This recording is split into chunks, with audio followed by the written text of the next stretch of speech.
How's it going, guys? MrHulthen here, and today I want to talk a little bit about Star Wars. The reason for this being that we have a bunch of upcoming games set in the good old galaxy far, far away.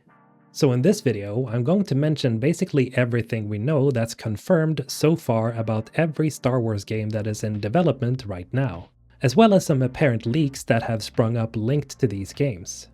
Alright, so first things first, let's start off with the big reveal we got on the 10th of December 2021, which was that of Star Wars Eclipse.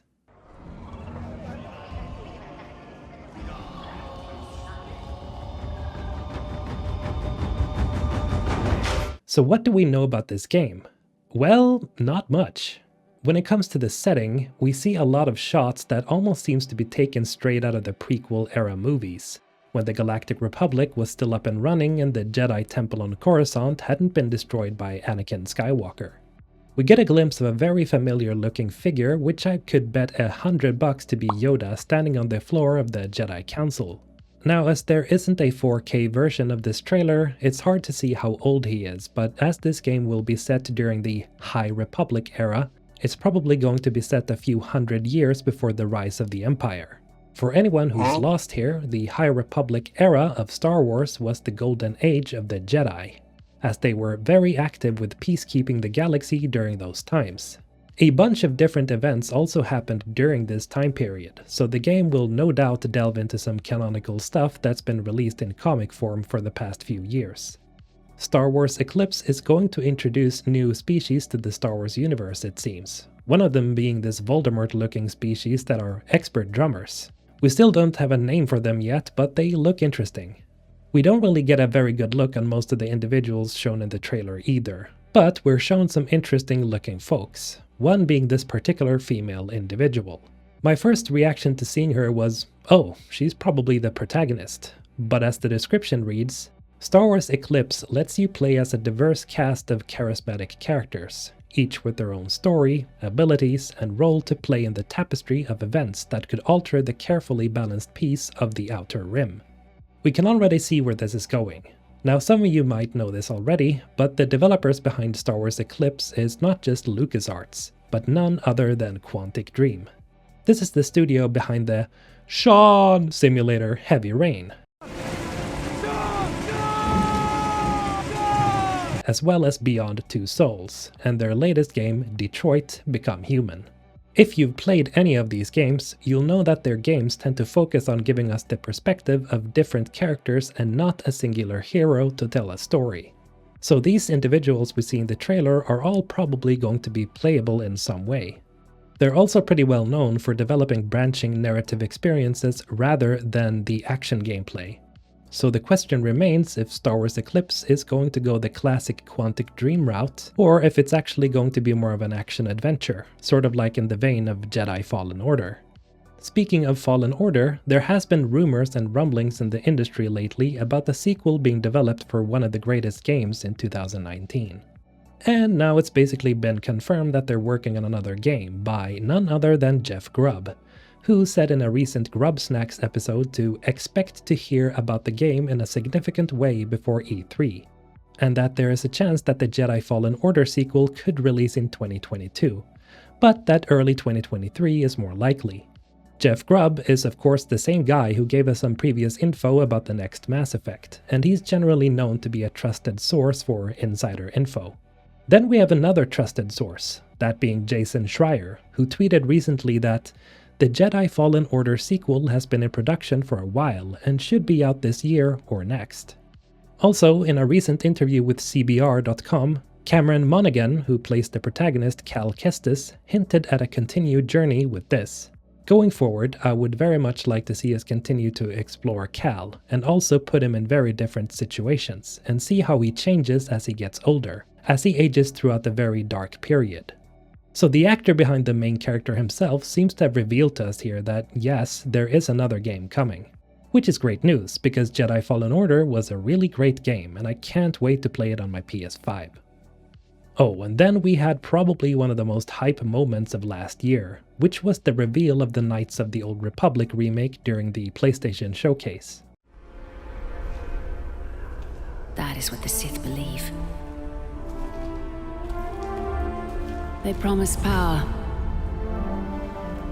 Now they wield it.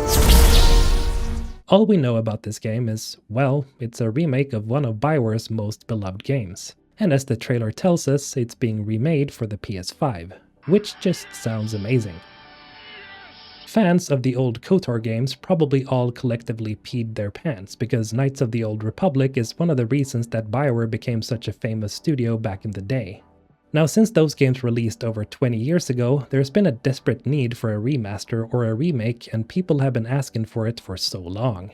So I'm glad that it's finally happening. Question is if the remake will have the same charm of the old game. One of the gripes that make it difficult for new fans to play the old game is the fact that it has a turn-based combat system. My fellow God of War YouTuber Captain Kuba recently tried getting into it, but he unfortunately couldn't make it past the first 20 minutes of the game before rage quitting. Oh, it's turn-based. Oh, lovely. Action added to queue. Oh my god, this is the worst thing ever. How do people like this? I really don't understand.